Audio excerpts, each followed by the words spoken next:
Tudo aquilo que nós devemos crer, a Escritura revela para nós. Porque é necessário crer na realidade, na verdade. Pense na verdade sobre algum assunto qualquer. Pode ser os assuntos mais variados, como notícias do dia a dia, em que qualquer propagação falsa sobre o ocorrido, o evento, sobre alguma questão, será uma mentira, enganando todas as pessoas e fazendo-as pensar que a realidade é o que ela não é. A verdade ela é muito importante, porque a verdade é aquilo que é de fato. E Deus, graciosamente, Ele nos deu a verdade para a gente poder viver exatamente nela, por meio dela. Ou seja, entender a realidade como ela é de fato. E então, eu pergunto para você, quem é Jesus? Quem é Jesus? Parece muito óbvio que o cristianismo tenha uma compreensão sobre Cristo, porque uma vez que é cristianismo, deve conhecer o seu mestre, que é Cristo. Mas não é bem assim. O cristianismo, ao longo de 2000 anos, sofreu muitos bombardeios, muitas perturbações, e ainda em nossos dias o cristianismo tem uma série de variações que levam as pessoas para longe da compreensão de quem é Jesus.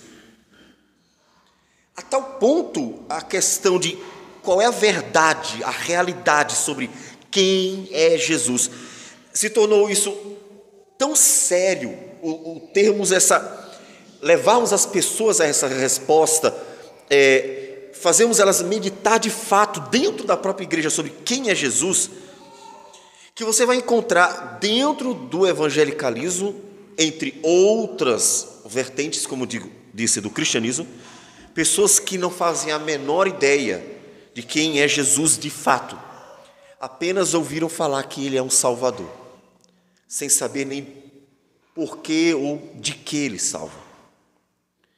Quem é Jesus?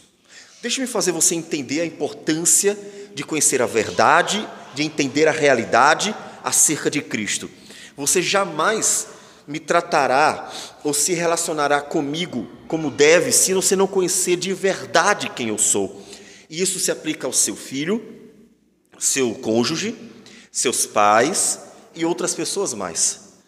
A realidade sobre quem somos, a verdade sobre quem somos, é simplesmente o que é. E para se relacionar com Jesus como devemos nos relacionar, precisamos saber quem Ele é de verdade. Porque não se engane, muçulmanos também falam sobre Jesus em seu Alcorão. Ele é só um profeta. Não se engane, outras religiões que procuram viver simpaticamente, cultivar uma boa moral, também falam bem de Jesus, mas normalmente Ele é só um bom homem. Isso não basta. Porque para desfrutar do ser de Cristo e se relacionar com Ele como devemos, e para desfrutar daquilo que Ele conquistou para nós na medida certa, precisamos saber quem Ele é de fato. E o Evangelho segundo João, ele realmente tem um foco muito profundo sobre a natureza de Cristo, principalmente no que se trata a sua divindade. Nós vamos então para o Evangelho de João, capítulo 5, texto que nós já lemos,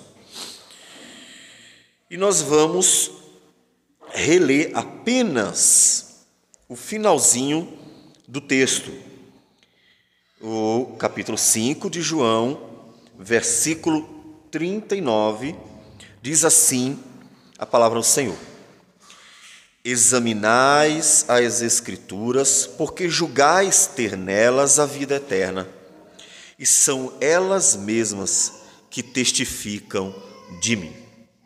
Senhor Deus amado, a Tua palavra é o Teu poder para a salvação, e é pelo Espírito Santo que ela vem sendo aplicada ao nosso coração, porque a sabedoria é um dom do alto, porque a graça de poder crer e viver em Cristo Jesus é também um dom do alto. E nós, ó Deus, buscamos então que o Teu Espírito nos dê entendimento e graça para aplicar a nossa vida às mais diversas situações, realidades, Senhor Deus, do nosso cotidiano. Fala conosco e abençoe-nos, Senhor, pela Tua palavra, para que saiamos daqui renovados, transformados, fortalecidos, consolados, exortados, edificados e assim abençoados pelo Senhor. Fala conosco por Tua graça, para que Teu nome seja glorificado aqui neste lugar, neste momento. É o que nós Te pedimos em nome do Senhor Jesus. Amém, Senhor. Amém. O nosso texto, na verdade, começa um pouco antes. Nós já vimos o capítulo 4 de João, até o versículo 42, quando o Senhor Jesus teve um contato com aquela mulher samaritana, e não só ela, mas, como diz o versículo 39, muitos samaritanos daquela cidade creram nele. E nós vimos tudo o que é ensinado nesse capítulo, nesse diálogo que o Senhor Jesus tem com aquela mulher samaritana e esse contato com vários samaritanos daquela cidade. Depois nós voltamos para Mateus e nós estamos procurando seguir, mais cronologicamente possível, os passos do Senhor Jesus, porque assim nós conhecemos quem é Cristo e tudo que Ele fez, prometeu, as bênçãos dele para nós. Então, na sequência, que podemos dizer que nós vimos textos falando sobre esse momento em que Jesus esteve na Galileia, nós vimos isso em Mateus. Na sequência de João, nós temos o capítulo 4, versículo 43, dizendo que depois daquele contato com os samaritanos, passados 2 dias, partiu dali para a Galileia. Então, o que acontece do versículo 43 ao 54 do capítulo 4 se passa na Galileia. E como nós já falamos, vimos muito do que se passa na Galileia, muito mais detalhadamente, por meio do evangelho de Mateus, Marcos e Lucas.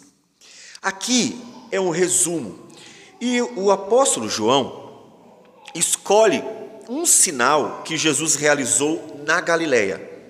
Observem, o próprio João testifica que muitos sinais foram feitos, que não dava nem para enumerá-los com detalhes, descrevê-los detalhadamente, porque não daria nos livros. Claro que ele está se referindo àqueles rolos antigos que eles tinham.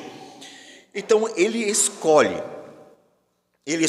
alguns sinais para revelar a pessoa de Cristo, para falar sobre o Senhor Jesus. Os sinais vão até João capítulo 11, quando nós temos o 7º e último sinal, antes da última Páscoa, quando Jesus começa a falar muito mais, preparando os discípulos para o evento da crucificação. Então, aqui agora, na Galileia, Jesus faz o segundo sinal. Nós não lemos. Esse segundo sinal é a cura do filho de um oficial, que está no versículo 46 a 54. Sabemos que foi o segundo sinal também, porque o próprio João diz, foi este o segundo sinal que fez Jesus depois de vir da Judéia para a Galiléia. Então, nesse texto da Galiléia, João faz questão de mostrar uma receptividade. Observem o que diz no versículo 45.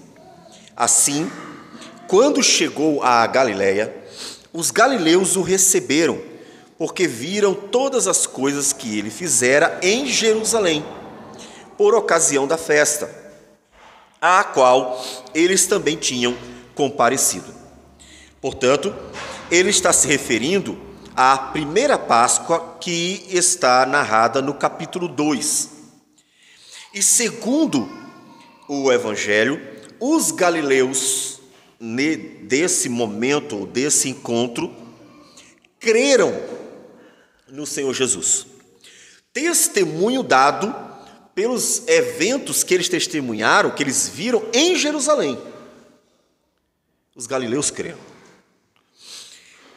É muito interessante observarmos como nos evangelhos há sim um paralelo proposital entre judeus da Galiléia e judeus de Jerusalém.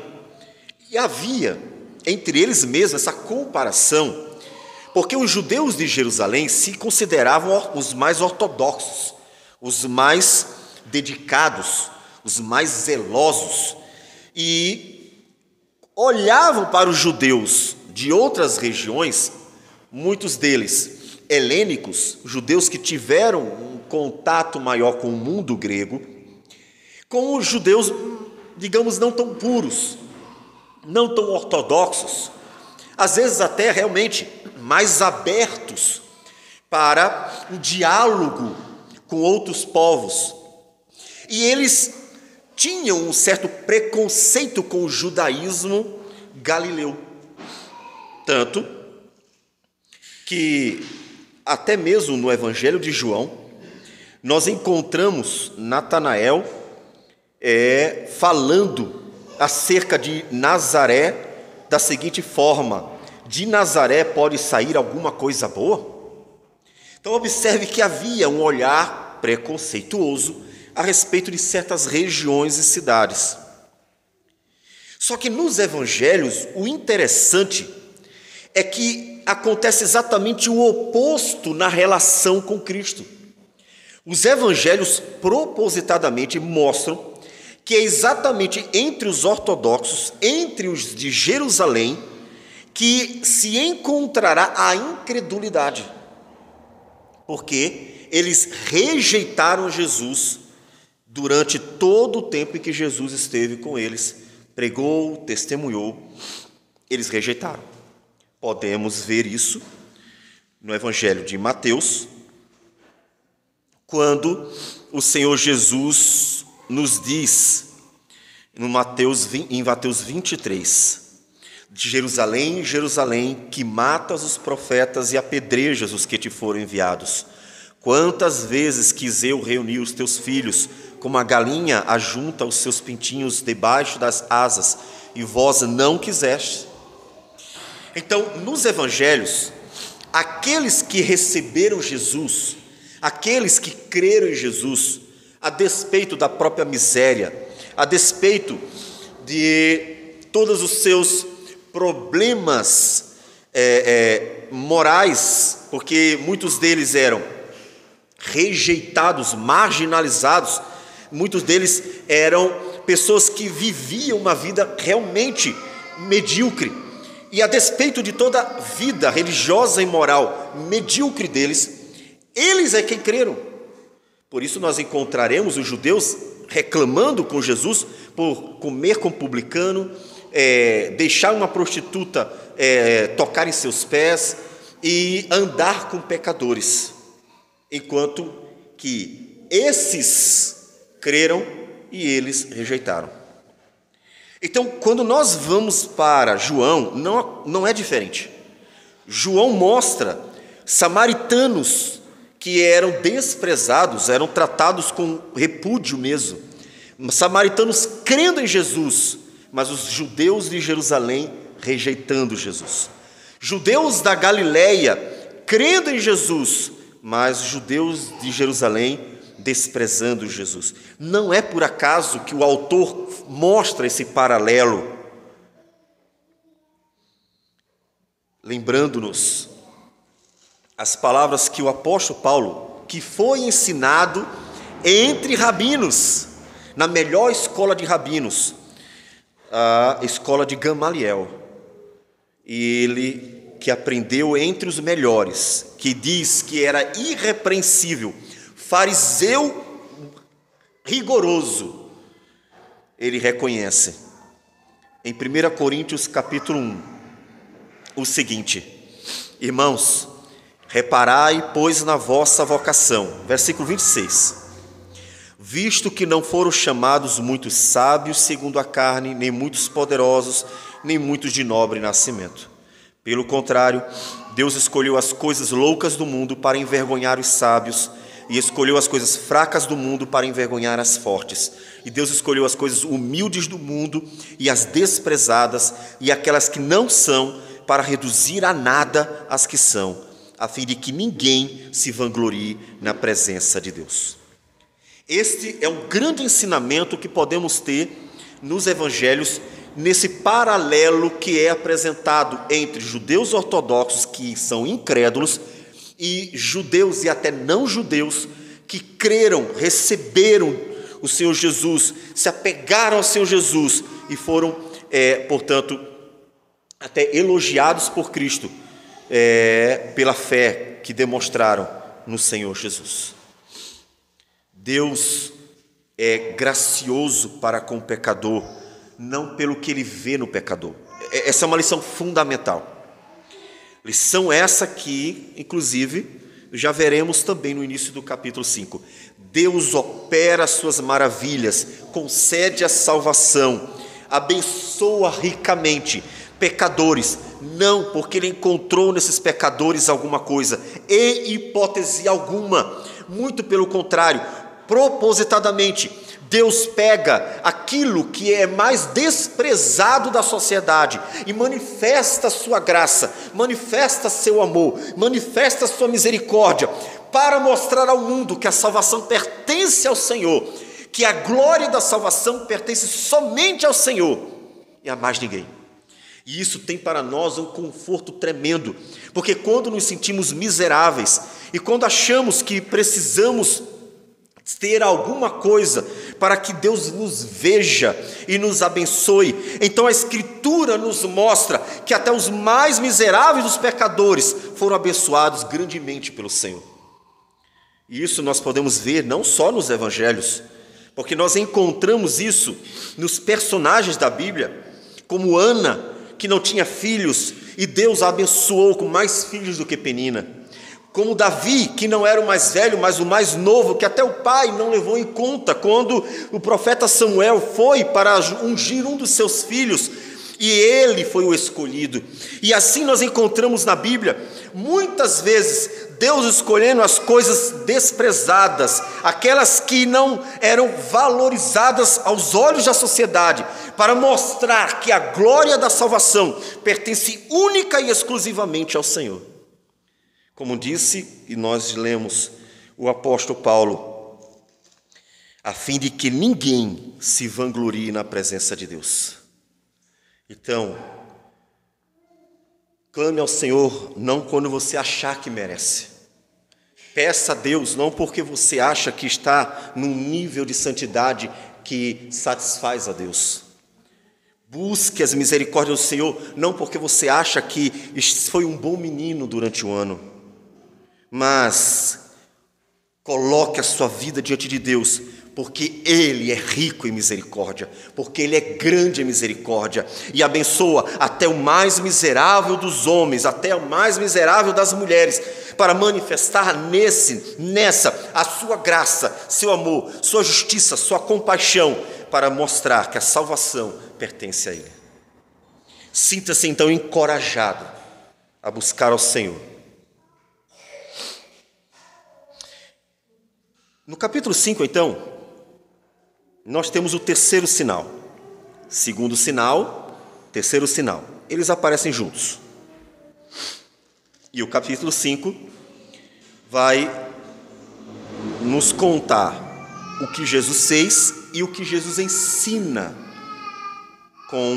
a partir daquele sinal. Normalmente é um sinal ou dois sinais e um ensino sobre o que o Senhor Jesus quer nos revelar sobre seu ser, sobre suas obras.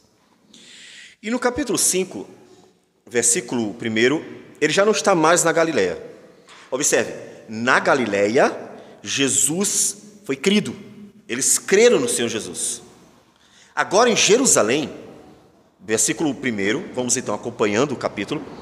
Passadas estas coisas, havia uma festa dos judeus e Jesus subiu para Jerusalém. Qual festa ele não diz? Talvez a festa dos tabernáculos, tendo em vista que o Senhor Jesus vai para a festa da Páscoa posteriormente. No capítulo 6 é a segunda festa da Páscoa. Então, talvez a festa do tabernáculo. Uma das três festas, Pentecoste, Tabernáculo e Páscoa. Mas Páscoa não é, porque Páscoa, o Evangelho de João faz questão de contar as 3 Páscoas dos 3 anos de ministério de Jesus. Então só podem ser 2 outras festas. Poderia ser outra também, mas as principais eram essas 3. Então, Jesus foi para Jerusalém. Veja que Jesus cumpre a lei que o Senhor dera a Moisés. Observe que Jesus é cuidadoso. Os judeus não tiveram atenção em todo o cuidado de Jesus por cumprir a lei. Se apegaram a uma questão que vai aparecer também no Evangelho de João, capítulo 5. A forma como Jesus lidou com o sábado. O texto nos diz, então, que ali onde Jesus estava, ou para onde ele foi, existia o tanque de Betesda e que muitos enfermos se encontravam por ali. O versículo 4 nos explica o que acontecia. E aqueles que querem jogar fora esse texto, porque alguns acreditam que ele não estava nos originais, não podem negar que alguma coisa acontecia, porque no versículo de número 7, o enfermo diz ao Senhor Jesus: Senhor, não tenho ninguém que me ponha no tanque quando a água é agitada, pois enquanto eu vou, desce outro antes de mim. De um jeito ou do outro, temos que ver que alguma coisa acontecia, que aquele enfermo que Jesus vai curar, o paralítico, estava tentando descer aquelas águas que eram agitadas e esperando a cura. Isso não tem como negar, porque Jesus perguntou: queres ser curado? O enfermo pensou: ele vai me levar até a água. Então ele responde: eu não tenho ninguém para me levar. Então ele já tem uma esperança aqui. Olha só, uma alma caridosa, um homem que se está disposto a me levar até a água quando ela é agitada. O que ele está esperando é cura.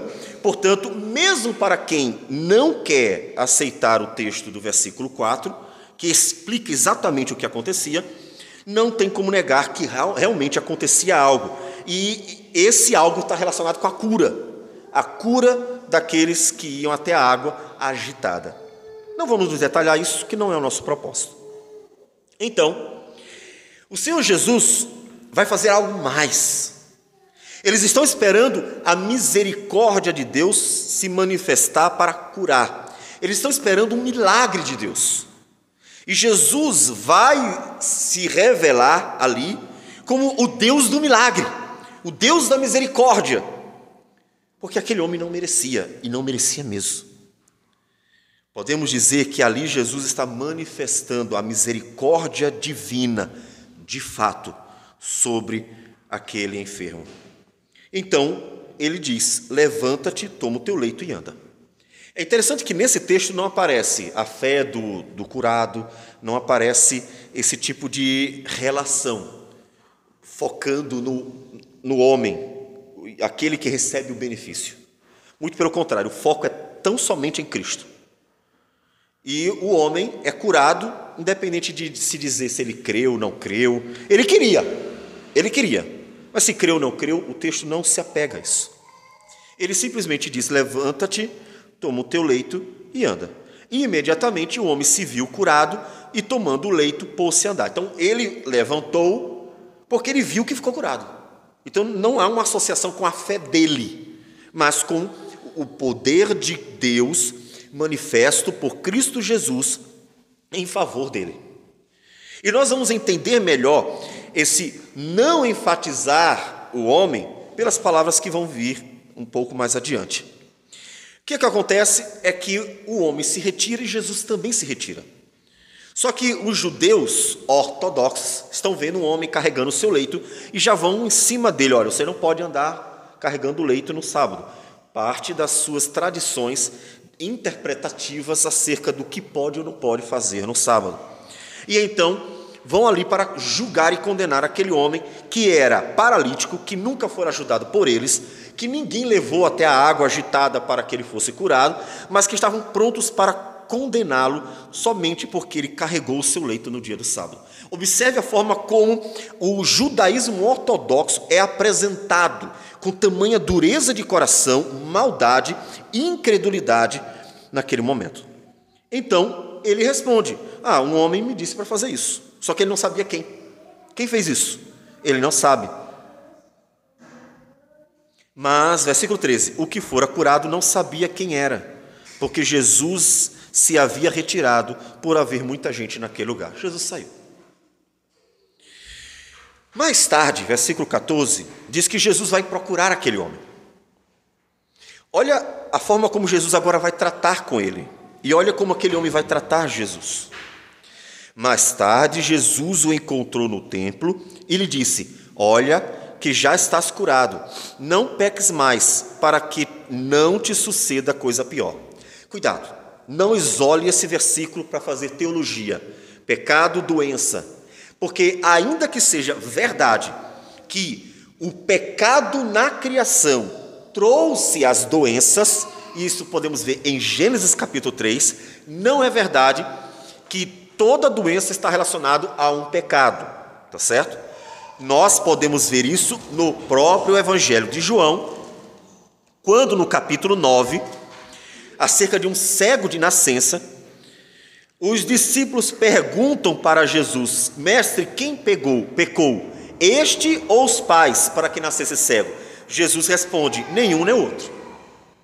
Então, a associação pecado e doença é muito perigosa. Cuidado com esse tipo de julgamento. É possível? Sim. Também é possível que não. Podemos ver ainda no livro de Jó. No livro de Jó, 3 amigos de Jó passam boa parte do livro, até o capítulo 31, tentando encontrar um pecado em Jó para justificar o estado de miséria que Jó se encontrava. Só que não havia. Verdadeiramente, Jó não tinha cometido um pecado específico. É claro que Jó era pecador, mas nada que justificasse o que ele estava vivendo, porque inclusive Deus disse sobre Jó no início do livro: um homem íntegro, reto, que se desvia do mal. Era um pecador, mas um pecador que estava vivendo de forma temente a Deus. Portanto, nenhum pecado específico justificava o estado miserável em que Jó se encontrava naquele momento. Então, ter cuidado com essa associação. Mas nesse momento, o Senhor Jesus adverte aquele homem que o pecado traz consequências. E podemos dizer que algo pior não era uma doença, mas o inferno. O pecado traz consequências, mas a pior consequência é o inferno. E é isso que ele deveria temer.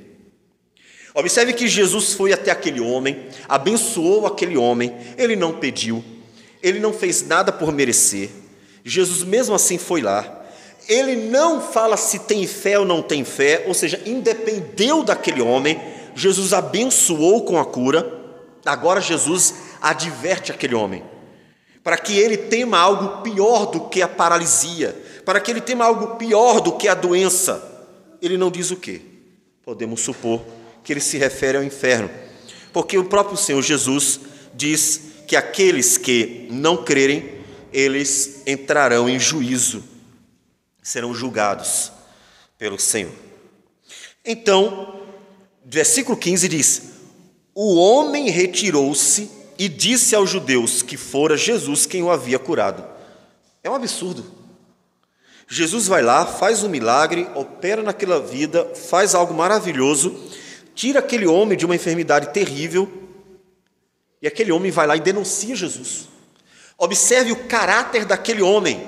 Portanto, observe que o não falar da fé dele tem a ver com o fato de que ele não tinha mesmo. Aquele homem não tinha nem caráter. Ele foi abençoado por Jesus, foi curado por Jesus, foi ensinado por Jesus, e mal Jesus virou as costas e ele se tornou um traidor igual a Judas, e denunciou Jesus para os líderes, para os judeus. Portanto, ele não estava fazendo nada de bom para Jesus, mas estava acusando Jesus. O homem que me fez andar aqui foi aquele ali. Ele livrou a sua própria vida de um julgamento, né? Porque ele foi pego andando com o leito, então ele agora não é mais o culpado, porque um outro, Jesus era visto como rabino, portanto uma autoridade também, mesmo que não estivesse entre aqueles que lideravam o povo, ele era um mestre, e ele acusa Jesus. Foi Jesus que me mandou andar. Um homem abençoado pelo Senhor. Observe então que Jesus não abençoou só aqueles que o amaram, que creram e que depois inclusive andaram. Jesus abençoou muitas vidas que traíram ele. Judas inclusive é uma delas. O traidor também foi abençoado por Jesus, 3 anos ouvindo a palavra, realizou milagres junto com os discípulos, como nós temos em Mateus capítulo 10, e assim por diante. Jesus abençoou muitas vidas. Logo, nós podemos dizer que as bênçãos de Deus sobre os pecadores não é um sinal de salvação. É um sinal de que Ele é muito bom, é um sinal que Ele é muito gracioso, é um sinal de que Deus realmente é um Deus de misericórdia e que se compadece dos pecadores, mesmo aqueles sem caráter, como este homem, que vai se voltar contra o próprio Senhor Jesus, mesmo tendo abençoado por Ele. Portanto, o Senhor Jesus faz a obra independente do homem. Isso tem para nós, mais uma vez, algumas aplicações. Primeira aplicação, nós já falamos: busque a Deus independente de quem você é. Busque a Deus por quem Ele é. Busque a Deus porque Ele é bom, porque Ele é misericordioso, porque Ele é gracioso, porque Ele é bondoso e assim por diante. Busque a Deus por quem Ele é, não por quem você é. Para buscar o Senhor, você não tem que olhar no espelho. Para buscar o Senhor, você tem que olhar para o Senhor, você tem que olhar para a cruz do Calvário. Você tem que buscar o Senhor por quem Ele é, e se revelou graciosamente, principalmente na cruz, quando mostrou ali seu tão grande amor para com pecadores indignos. Busque o Senhor por quem Ele é. Mas isso traz uma aplicação a mais, que é mostrada na Bíblia, em outros textos, como nas cartas, que é a gente imitar Jesus. Seja uma bênção, independente de quem é a pessoa a ser abençoada. Seja uma bênção. Jesus não olhou para quem Ele era. Ele era o enfermo, mas manifestou nele a glória de Deus.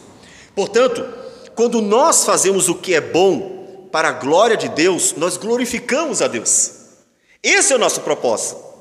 Não olhamos apenas as pessoas, mas fazemos as obras do Senhor para manifestar a glória do Senhor. Se nós fazemos o que é bom apenas por causa daquele que vai receber o que é bom, então nós estamos separando, ou nós estamos colocando o foco exclusivamente sobre aqueles que estão sendo abençoados. E haverá momentos em que eles não terão nada, não darão nenhuma razão para serem abençoados. Lá em 1 Pedro, capítulo 2, o apóstolo diz que nós somos raça eleita, sacerdócio real, nação santa, povo de propriedade exclusiva de Deus, a fim de proclamardes as virtudes daquele que vos chamou das trevas para a sua maravilhosa luz. O propósito de fazer o que é bom é manifestar a glória de Deus. Então, tudo o que você fizer, faça para mostrar o poder transformador de Deus na sua vida. Como diz o apóstolo Paulo, não vivo mais eu, mas Cristo vive em mim. E esse viver que agora tenho na carne, vivo pela fé no Filho de Deus, que me amou e a si mesmo se entregou por mim. Faça para a glória do Senhor. Veja que Jesus, em sua oração sacerdotal e em seus outros diálogos com os discípulos, mostra isso. Ele estava ali para para proclamar a glória de Deus. Ele estava ali para glorificar o Pai. Portanto, ele curou aquele homem para glorificar a Deus, para mostrar que Deus é o Deus de misericórdia, porque aquele homem estava no tanque daqueles pavilhões, que era o tanque do Deus da misericórdia, tanque de Betesda. E ele encontrou na casa da misericórdia o Deus da misericórdia, Jesus, operando em favor dele. Faça tudo para glorificar a Deus. Então, o texto vai explicar a antipatia dos judeus, principalmente judeus de Jerusalém, os ortodoxos, antipatia contra Jesus. Versículo 16 ele diz: e os judeus perseguiam Jesus porque fazia estas coisas no sábado. Essa foi a primeira razão para os judeus perseguirem Jesus. Jesus não seguia as tradições judaicas, principalmente relacionadas ao sábado. Eles tinham uma série de tradições sobre o sábado e Jesus não seguiu essas tradições. Ele tratou o sábado como Deus ensinou a tratar o sábado. Jesus quebrou o sábado? Nunca. Jesus tratou o sábado como deveria ser tratado. As tradições não eram uma interpretação correta sobre o que Deus ensinou acerca do sábado. Então, primeira razão para perseguir Jesus, o tratamento que ele tinha para com o sábado. Mas aparece uma outra razão que o discurso de Jesus vai mostrar melhor. Versículo 17 diz: mas ele lhes disse, então Jesus falou para eles: meu Pai trabalha até agora e eu trabalho também. Por isso, pois os judeus ainda mais procuravam matá-lo, porque não somente violava o sábado, mas também dizia que Deus era seu próprio Pai, fazendo-se igual a Deus. Segunda razão para perseguir Jesus. A primeira razão, e a maior delas, no sentido de ser a mais ampla razão, não grau de importância, mas de razão que maior número de judeus tinha para acusar Jesus, era o trato com o sábado. Até porque você imagina toda semana a mesma coisa, toda semana a mesma coisa. Então, aquilo estava bem fixo, uma ideia fixa na cabeça dos judeus. Mas uma outra razão, que o texto diz ainda mais, claro, uma razão mais séria ainda, é que Jesus se fazia igual ao Pai, ou dizia que Deus era o próprio Pai, fazendo-se igual a Deus. Lembre-se que eu perguntei: quem é Jesus? Não é só um profeta ou um bom homem, mas o próprio Deus de misericórdia entre nós. Por isso nós buscamos a Jesus por quem Ele é, e não por quem nós somos ou pelo que podemos ser diante de Deus. E aí então, a partir do versículo 19, é o discurso de Jesus, que nós não vamos detalhar por necessidade de tempo. É o discurso de Jesus sobre quem Ele é e o que Ele veio fazer. Isso vai acontecer várias vezes, de formas diferentes no Evangelho de João, também nos outros evangelhos, mas de uma forma muito peculiar no Evangelho de João. E vamos pegar pelo menos aqui os pontos centrais desse discurso de Jesus, que vai do capítulo 5, versículo 19, até o versículo 47. Jesus diz assim: então lhes falou Jesus: em verdade vos digo, filho nada pode fazer de si mesmo, senão somente aquilo que vir fazer o Pai, porque tudo o que este fizer, o Filho também semelhantemente o faz. O capítulo inteiro mostra uma relação de Jesus com Deus, de pai e filho, filho e pai. O Senhor Jesus é o Filho de Deus, que tem vida em si mesmo e pode dar vida a quem Ele quiser, que veio para julgar e para salvar. Jesus salva aqueles que creem nele e julga aqueles que não creem. Ele tem em suas mãos o poder para dar vida, para tirar a vida. Ele tem vida em si mesmo e o seu propósito é fazer a vontade do Pai. Portanto, observe que a relação entre Cristo e o Pai é uma relação de plena unidade. Ele só faz aquilo que o Pai mandar. A sua relação é de completa, inclusive, obediência, porque a sua vontade é fazer a vontade daquele que enviou, Deus Pai, que enviou o seu Filho. E a relação entre ele e o Pai exige dos homens uma relação não só com o Pai, mas também com o Filho. Isso as religiões precisam levar em consideração. Diz o Senhor Jesus, versículo 22 e 23. E o Pai a ninguém julga, mas ao Filho confiou todo o julgamento, a fim de que todos honrem o Filho do modo porque honram o Pai. Quem não honra o Filho, não honra o Pai que o enviou. A relação, a unidade, exige dos homens uma relação com o Pai semelhante a com o Filho, ou com o Filho semelhante com o Pai. A mesma honra que deve ser dada ao Pai, deve ser dada também ao Filho. E aquele que não honra o Filho, não honra o Pai. Logo, o que se conclui? Nenhuma religião que despreze a natureza de Cristo, a real natureza de Cristo, o Filho de Deus, Deus de Deus, nenhuma religião que desvalorize ou não reconheça quem verdadeiramente Jesus é, pode ser tratada como cristã. Percebe? Porque aquele que não tem o Filho não tem o Pai.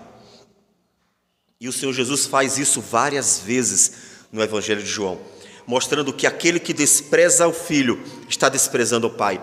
Portanto, não é possível uma religião em que exista um Deus, mas que despreze o Filho de Deus. Não é possível uma religião em que valorize o Deus Pai, o Senhor da glória, e desvalorize, não reconheça a glória do Filho de Deus, Deus de Deus, e, portanto, não creia nele como ele é. É preciso crer em Cristo como ele é. Veja que no Evangelho de João, crer em Jesus não é só dizer Jesus morreu na cruz para apagar os meus pecados. No Evangelho de João, crer em Jesus é ter a consciência de quem Ele é, o Deus Filho Salvador, nosso Senhor. Por isso que a Escritura chama Jesus no Novo Testamento o tempo inteiro de o nosso Senhor. Deus Filho, nosso Salvador. A relação com Jesus tem que ser uma relação como Ele é de fato. Se for menor do que Ele é, você não estará reconhecendo quem Ele é de verdade. O Filho de Deus, Deus de Deus, o Senhor de tudo. Em João, Ele é o Criador, Ele é o Salvador. Ele é o Verbo que estava com Deus e era Deus. E todas as coisas foram feitas por intermédio dele. E ele é o Salvador, o restaurador da criação. Aquele que trará de volta a pureza da criação que ele mesmo fizera lá no início. Então é preciso crer em Cristo como ele é. Mas se você não tiver o conhecimento de Cristo, como vai crer nele como ele é? O apóstolo Paulo disse isso em Romanos capítulo 10, e Jesus falará a mesma coisa, como nós veremos. O apóstolo Paulo em Romanos capítulo 10, ele nos diz o seguinte: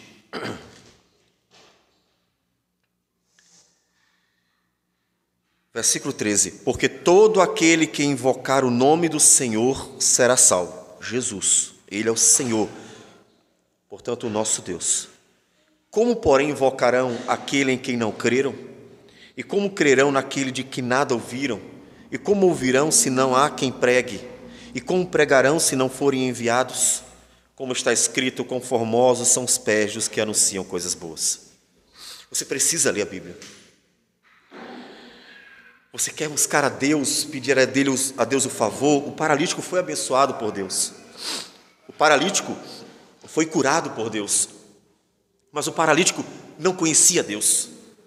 Portanto, nem todas as pessoas que são abençoadas por Deus, porque oraram a Deus e Deus teve compaixão delas, são necessariamente pessoas que conhecem verdadeiramente a Deus. E a história humana inteira contará para nós de multidões de pessoas que foram alvos da misericórdia de Deus, mas não conheceram a Deus, inclusive nos evangelhos, porque muitos dos abençoados por Jesus não conheciam Jesus e não conheceram depois também. Você tem que conhecer Jesus, você tem que conhecer a Cristo. E aí Jesus diz no versículo de número 39, examinais as Escrituras, porque julgais ter nelas a vida eterna, e são elas mesmas que testificam de mim. Versículo 46, porque se de fato cresceis em Moisés, também creríeis em mim, porquanto ele escreveu a meu respeito. Se, porém, não credes nos seus escritos, como crereis nas minhas palavras? Se a palavra de Deus não for crida por você, se de Gênesis a Apocalipse você não crer na palavra do Senhor, como crerá, portanto, nas palavras de Cristo? Claro, se referindo ao que Jesus disse, podemos dizer o Novo Testamento. Se você não creu no Antigo Testamento, como crerá no Novo? Observe que o Senhor Jesus faz uma ligação entre Antigo e Novo Testamento. O Antigo Testamento é a base do Novo Testamento. Se você não crê no Antigo Testamento, não tem como crer no Novo Testamento, não tem como separar. Você não tem como fazer uma dissociação entre as duas partes da Bíblia. O Antigo Testamento fala de Cristo e Cristo fala no Novo Testamento. Não dá para separar essas duas coisas. Você procura conhecer a Jesus, precisa ler a Bíblia. Para que você não seja como esse homem, que mesmo abençoado pelo Senhor, desprezou o Senhor. Há pessoas que são abençoadas pelo Senhor e desprezam o Senhor. Não faça isso. O Senhor Jesus veio para nos dar esse novo tempo. E o segundo, portanto, ensinamento que ele vai nos trazer é a sua obra nesse capítulo. E a sua obra, versículo 24, em verdade vos digo, quem ouve a minha palavra e crê naquele que me enviou tem a vida eterna. Não entra em juízo, mas passou da morte para a vida. Em verdade vos digo, que vem a hora, e já chegou, em que os mortos ouvirão a voz do Filho de Deus, e os que a ouvirem viverão. Sabe, eu sei que há muitas coisas que você precisa na vida, há muitas necessidades, curas, problemas que precisam ser solucionados, necessidades da mente e do coração. Há muitas coisas que a gente precisa no dia a dia da vida. Deus sabe, tanto sabe que em Mateus capítulo 6, Jesus mesmo diz, o Pai sabe que tendes necessidade. Ele sabe que vocês precisam vestir, precisam comer, vocês precisam de uma casa, vocês precisam de tudo que vocês precisam, Deus sabe. Mas não há nenhuma necessidade do homem maior do que a necessidade da salvação. Como Jesus mesmo dirá em outro momento, que adianta o homem ganhar o mundo inteiro e perder a sua alma? Não é uma substituição, o desprezo pelas necessidades básicas da vida, porque Deus sabe o que você precisa e não despreza você. Tanto que o Salmo 145 diz que todos esperam da bondosa mão do Senhor o sustento diário, e Deus dá. A questão não é substituir as necessidades básicas da vida, a questão é que existe uma necessidade tão mais importante, que você precisa focar nela, é a necessidade da salvação, é a necessidade de se livrar do juízo divino vindouro, é a necessidade de andar com Cristo, porque somente aqueles que forem unidos a Cristo serão salvos e viverão eternamente com Ele. É a necessidade de fugir do inferno, para o qual serão lançados todos os que desprezaram a Deus durante o tempo de vida que tiveram, independente de terem sido abençoados ou não pelo Senhor. E Jesus foca nisso, e coloca os olhos deles sobre a obra que Ele veio fazer. Ele veio salvar o pecador, mas Ele também veio julgar. Ele julgará os homens por causa do desprezo para com Ele, por não terem crido nele, porque Ele veio salvar, e desprezaram isso, Então, você precisa crer. Mas o versículo 40 diz: contudo, não quereis vir a mim para terdes vida. Veja como Jesus olha para os judeus: vocês não querem vir a mim.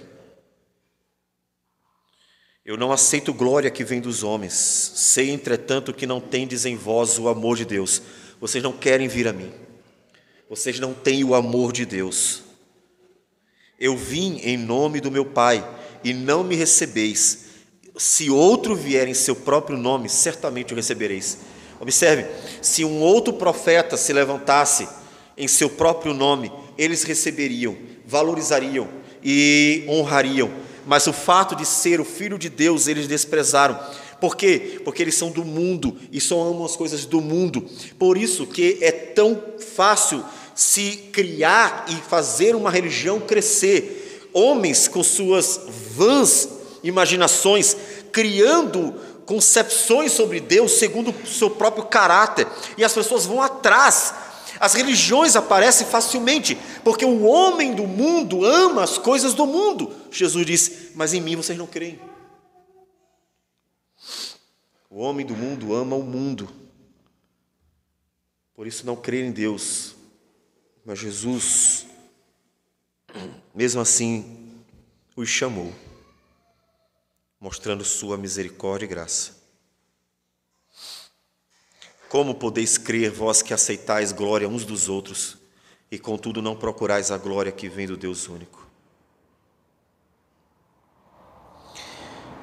É preciso crer em Jesus. É preciso andar com Jesus. Não é apenas buscar a Deus quando precisa de alguma coisa. Você precisa conhecer a Cristo, andar com Cristo e viver para Cristo. Ser cristão não é estar dentro de uma denominação. Ser cristão é conhecer a Cristo, andar com Cristo e viver para Cristo. Como disse e repito o apóstolo Paulo: não vivo mais eu, mas Cristo vive em mim. E esse viver que agora tenho na carne, vivo pela fé no Filho de Deus, que me amou e a si mesmo se entregou por mim. Ser cristão é conhecer a Cristo, andar com Cristo e viver para Cristo. Você precisa.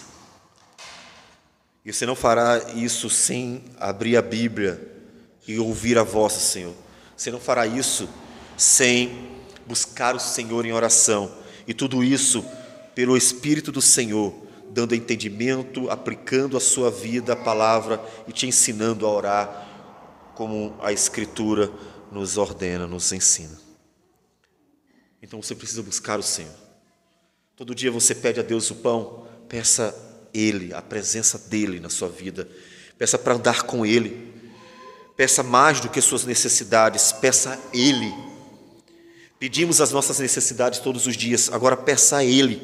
Peça para você andar com Ele, peça para você conhecê-lo como Ele é. Peça para você amá-lo, para ter o amor de Deus que esses judeus não tinham. Peça para você ter prazer em viver para Ele, porque esses judeus aqui não tinham.